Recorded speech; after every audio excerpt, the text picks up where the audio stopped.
Նախագծի գլխավոր գործընկերն է Converse բանկը, ֆինանսական աշխարհի ձեր հուսալի գործընկերը։ Բարև ձեզ սիրելի ստատուտներ, եթերում է մեր պատմություն հաղորդաշարը։ Մենք այս պահին գտնվում ենք Հայաստանի Հանրապետության Արագածոտնի մարզի Թալին քաղաքում, Սուրբ Կաթողիկե եկեղեցու ավանդատներից մեկում ենք։ Այս պահին եկեղեցում ընթանում են վերանորոգման աշխատանքներ, այդ իսկ պատճառով մենք հարմար գտանք հենց այս հատվածից սկսել մեր նկարահանման աշխատանքները։ Այսօր խոսելու ենք Թալինի պատմաճարտարապետական հուշարձանների եւ մասնավորապես իհարկե Թալինի կաթողիկե հոյակերտ տաճարի մասին։ Այն 7-րդ դարի հայ եկեղեցական ճարտարապետության լավագույն նմուշներից է եւ հետեւաբար չենք կարող մենք աչքաթող անել այս հոյակերտ տաճարը մեր հաղորդաշարից։ Թալին տեղանունը հիշատակվում է անտիկ սկզբնաղբյուրներից սկսած, այսինքն դեռևս 2-րդ դարում հույն աշխարհագետ Կլավդիոս Պտղոմեոսը իր աշխարհագրություն երկասիրության մեջ ներկայացնում է մեծ հայքի տարածքում Թալինը անունով տեղանում, եւ մասնագետները այս հարցի շուրջ տարակարծիք են, կամ մասնագետներ, ովքեր կարծում են, որ Թալինան հենց նույն Թալինն է, մասնագետներ կան, որ պնդում են, որ այն կարող է իր աշխարհական կոորդինատներով չհամապատասխանել։ Իսկ հունարենին բնորոշ այդ այով ավարտվող, այսինքն հոգնակիակերտ մասնիկով ավարտվող այս մոտեցումը կարող է նաև ունենալ այն բացատրությունը, որ Թալինը միջնադարում արդեն երկու առանձնացված վերին եւ ներքին Թալիններով է հիշատակվում եւ գուցե կարող է այն ամբողջացնող ինչ որ ընդհանրություն ապահովող արտահայտություն լիներ, այսինքն ամբողջացներ այդ հոգնակիակերտ մասնիկով Թալինի այս երկու մասնաբաժինները։ Թալինը եւ նրա հարակից տարածքները հնագիտորեն բավական լավ ուսումնասիրված են եւ մասնավորապես Քրիստոս ծառայած 4-ից 3-րդ հազարամյակներից սկսած այստեղ դամբարանադաշտեր են հայտնաբերվել, այսինքն այստեղ մշտական բնակություն առնվազն 5-6 հազար տարվա պատմություն ունի, բայց այստեղ նաեւ հետաքրքրական է, որ այն լեռնազանգվածը Արագած լեռան այդ լեռնազանգվածից բխող առանձին արտին լեռան հատվածը, որի շուրջ ծավալվում է Թալինը, գտնվել է դեռևս քարեդարյան հնագույն բնակության հետքերի մի վայր, որտեղից գտնվել են նախամարդու ստեղծած նույնիսկ աշխատանքային գործիքներ, բայց արդեն Քրիստոսից առաջ 4-3 հազարամյակներից սկսած Թալինում եւ նրա շրջակայքում գտնվել են դամբարանադաշտեր, որոնք ցույց են տալիս, որ տեղանքը բավականին խիտ եւ շարունակաբար բնակեցված է եղել։ Թալինի մասին հիշատակությունները հայկական մատենագրության մեջ հանդիպում են արդեն վաղ միջնադարից սկսած, եւ մասնավորապես պարզ է, որ այս հատվածը պատկանել է կամսարականների ընտանիքին, երբ հայոց գահին իշխում էին Արշակունի արքաները։ Կամսարականներին շարունակել է տեղանքը պատկանել նաեւ հայ նախարարական համակարգի ժամանակաշրջանում, այսինքն Արշակուններին հաջորդող շրջանում մինչև այն ժամանակահատվածը, երբ այս գոտին, այս տեղանքը կամսարականների կողմից հարևան մյուս իրենց տիրույթներով օտարվել է մեկ այլ իշխանական տոհմի, որ ասպարեզում դառնում էր գերիշխող Բագրատունիների տոհմին։ Երբ խոսում ենք Թալինի մասին, չենք կարող չնշել այն հանգամանքը, որ նրա մասին հիշատակությունները եւ այս տարածքում շինարարական աշխատանքները իրենց մեծ թափը ստանում են հատկապես նախարարական համակարգի ժամանակաշրջանում։ Մասնավորապես 7-րդ դարում այստեղ կառուցվել են երկու հոյակերտ եկեղեցիներ։ Մեկը հենց Թալինի կաթողիկեն է, որի տարածքում մենք այս պահին գտնվում ենք, եւ մյուսը իհարկե նրա հարևանությամբ արդեն Ներսե Կամսարականի կողմից կառուցված Սուրբ Աստվածածին հոյակերտ եկեղեցին է, որտեղ մենք նկատում ենք 7-րդ դարին բնորոշ եկեղեցաշինության հստակ լուծումներ, մասնավորապես տեսնում ենք ընդհանրություններ, օրինակ աշտարակի կարմրավոր եկեղեցու հետ, հատկապես կղմինդրի հարցում, կղմինդրի կիրառման, այդ կղմինդրով ծածկի կիրառման լուծումները շատ նման են եւ ուղղակի ակներև է ընդհանրությունը երկու եկեղեցիների միջև։ Հետագայում այս նախարարական համակարգի շրջանին անդրադառնալիս պետք է նշենք, որ այս բնակավայրը 774-775 թվականների հակաարաբական ամենամեծ ապստամբության ժամանակ Թալինը հիշատակվում է իբրև ապստամբական կարևոր օջախներից մեկը։ Եվ մասնավորապես նշում է, որ Դվինի Ամիրան ապստամբների վրա իր զայրույթը թափելիս տարբեր ուղղություններով գործողություններ իրականացնելիս նաև Թալինի եւ հարակից գյուղերի բնակչության նկատմամբ է կատարել համապատասխան գործողություններ եւ կոտորել է բնակչության մասին եւ գերեվարել մյուսներին։ Այս գործողությունը պատմության մեջ մնացել է Թալնո կոտորած անունով, որ տեսնում ենք հայ մատենագրության մեջ այդ ժամանակ ամրագրվել է։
Թալինի ամենահոյակերտ շինությունը իհարկե Սուրբ Կաթողիկ եկեղեցին է։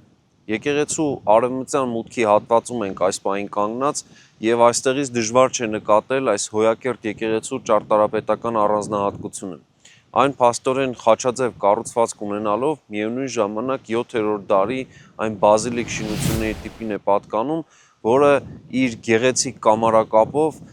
տալիս էր հոյակերտ ընդհանուր հորինվածք եկեղեցական շինությանը։ Եկեղեցու կառուցման թվականը հստակ հայտնի չէ։ Ցավոք մեզ չեն հասել ոչ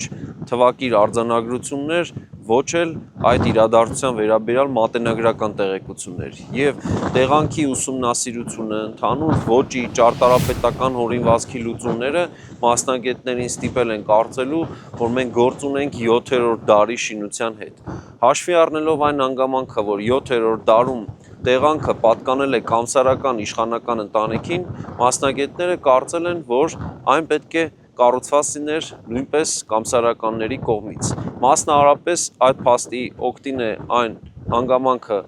դեր խաղացել, որ մոտակայքում գտնվող Սուրբ Աստվածածին եկեղեցին կառուցվել է Ներսեհ կամսարականի կողմից, ով եղել է հայոց իշխան 689-ից 693 թվականներին։ Եվ հետևաբար այս հանգամանքի օգտին փաստորեն խոսել է Ներսեհ կամսարականի եւ առհասարակ կամսարականներին տեղանքի պատկանելությունը։ Երբ մենք խոսում ենք այս հոյակերտ շինության մասին, դժվար չէ այստեղ նկատել տեղանքում հարևանությամբ բազմաթիվ գեղեցկաքանդակ խաչքարերի առկայությունը եւ նաեւ տարբեր վաղ քրիստոնեական կոթողների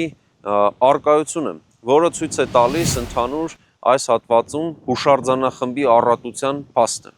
Նաև պետք է նկատել արևմտյան մուտքի այն առանձնահատկությունը եկեղեցու, որ արված են երկու գեղեցիկ որմնախորշեր, գլխավոր արևմտյան մուտքի երկու կողմերում, եւ այս որմնախորշերի մեջ փաստորեն այնպիսի հարդարանք է արված եղել, որ հնարավոր լիներ այստեղ տեղադրել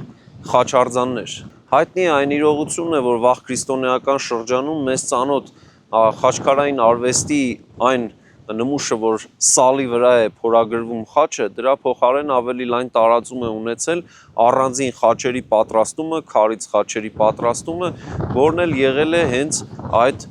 վաղ մոտեցումը, վաղ քրիստոնեական շրջանի մոտեցումը Քրիստոսի պատկերման եւ այս միջավայրում փաստորեն այդ կերպ է դրսևորվել, կարելի է ասել նախակարապետն է խաչքարային արվեստի եւ նման հուշարձաններ կանգնեցվել են հենց նաեւ 7-րդ դարի շինություններում։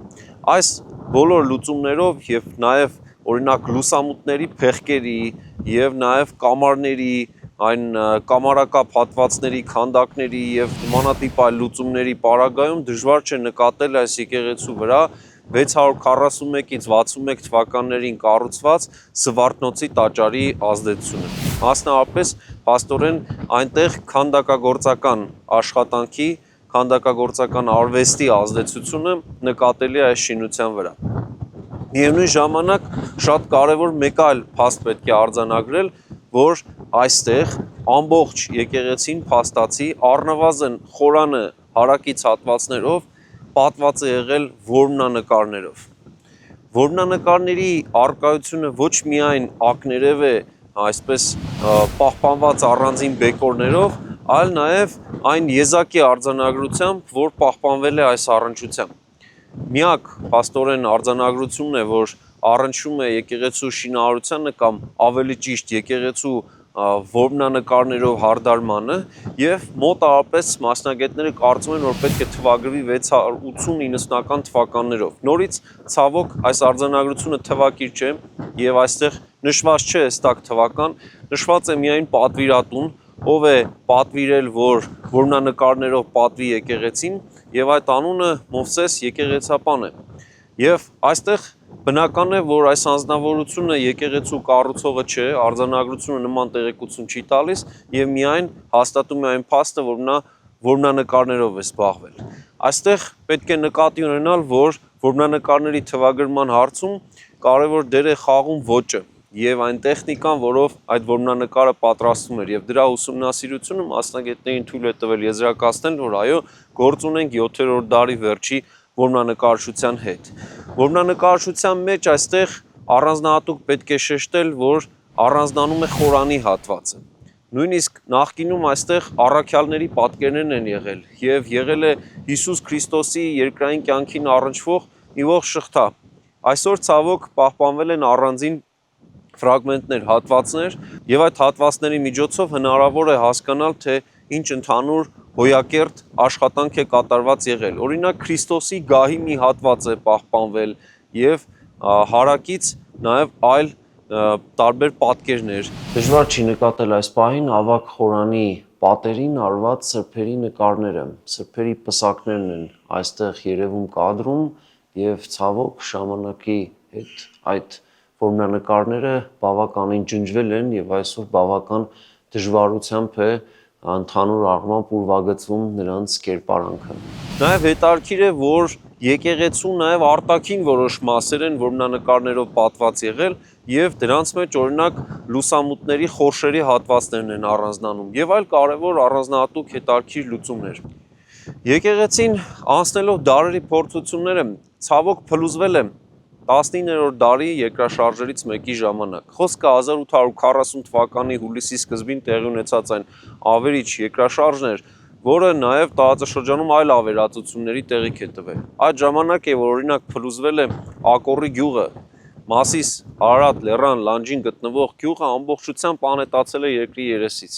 Եվ այդ ժամանակ Արարատյան դաշտում եւ հարակից տարածքներում նաև այլ փլուզումներ են եղել եւ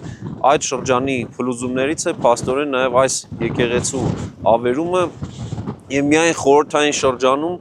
այս եկեղեցու տարածքում վերականգնման որոշ աշխատանքներ են ընթացել եւ եկեղեցին նաև ներկա շրջանում անցնում է նորոգման որոշ աշխատանքներ։ Եկեղեցու քարերը հետաքրքիր է, որ փլուզումից 1840 թվականին փլուզվելուց հետո 66 թվականին, այսինքն 26 տարի անց օգտագործվել են եկեղեցու արդեն այդ ժամանակ նորակառույց Սուրբ Աստվածածին եկեղեցին կառուցելիս, այսինքն քարերի մասը տարել են այնտեղ եւ օգտագործել այդ եկեղեցին կառուցելիս, փորձելով պատմության խորհուրդը փոխանցել իրենց ժամանակաշրջան։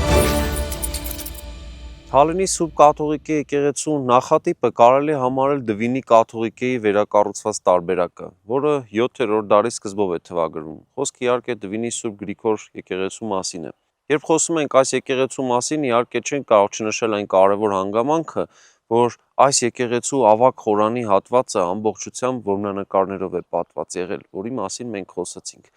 Ցավոք, այն մեծ մասամբ կորսվել է եւ պահպանված հատվածները միայն մասամբ են հնարավորություն տալիս պատկերացնելու, թե ինչ հոյակերտ որմնանկարների հետ գործ ունենք։ Մասնավորապես երկու հեծյալներ են պատկերված, որ պահպանվել է մասամբ, նաեւ պահպանվել է Հիսուսի Երուսաղեմ մուտքի դրվագի մի կտոր, նաեւ Քրիստոսի գահի մի հատված եւ հետարքիր է, որ այդ հաղթական հաղթանակը ցուցադրող տեսարանի մեջ իհարկե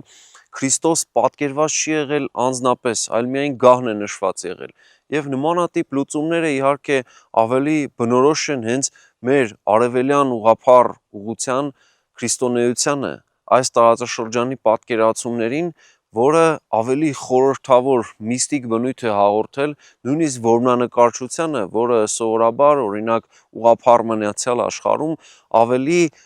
տարվել է հստակ դեպի պատկեր ցույց տալու ուղղության եւ դրանով միստիցիզմը փոքր-ինչ կորսվել է։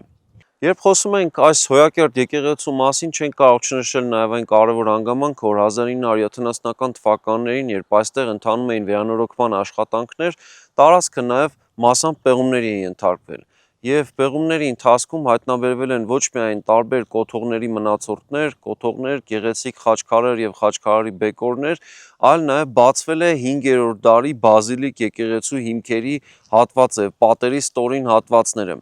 Այսինքն այստեղ պարզ է դառնում, որ եկեղեցաշինությունը այս տեղանքում ավելի վաղ շրջանից է սկսվել եւ ոչ միայն 7-րդ դարի շերտ կա, այլ նաեւ 5-րդ դարից եկող շերտ կա։ Իսկ կոթողների լուծումները ցույց են տալիս, որ վաղ քրիստոնեական տիպի կոթողները 4-րդ, 5-րդ դարերից սկսած այս տեղանքը պետք է սրբավայր դարձած լինեին։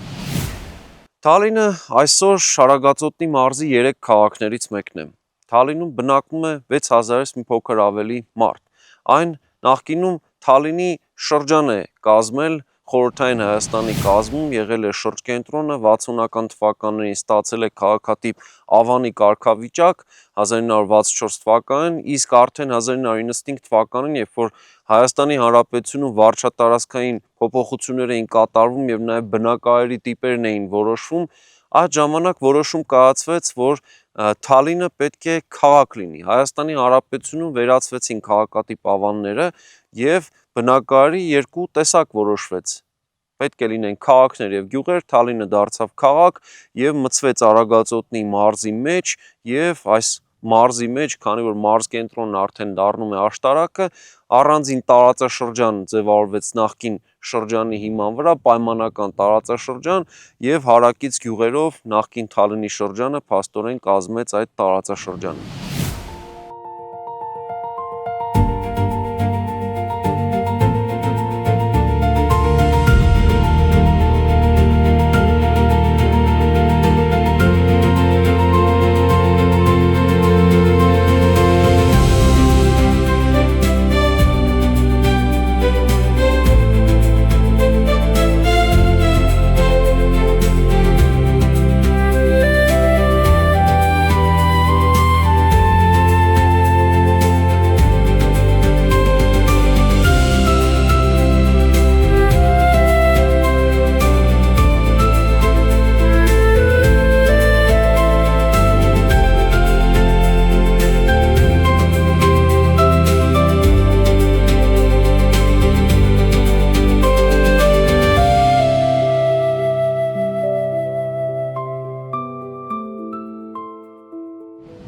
Թալինի պատմաճարտարապետական հուշարձաններին նվիրված մեր այսօրվա հաղորդումը մոտեցավ իր ավարտին։ Կհանդիպենք հաջորդ շաբաթ մեր պատմությունը հաղորդաշարի եթերում։ Հաջողություն։ Նախագծի գլխավոր գործընկերն է Converse բանկը, ֆինանսական աշխարհի ձեր հուսալի գործընկերը։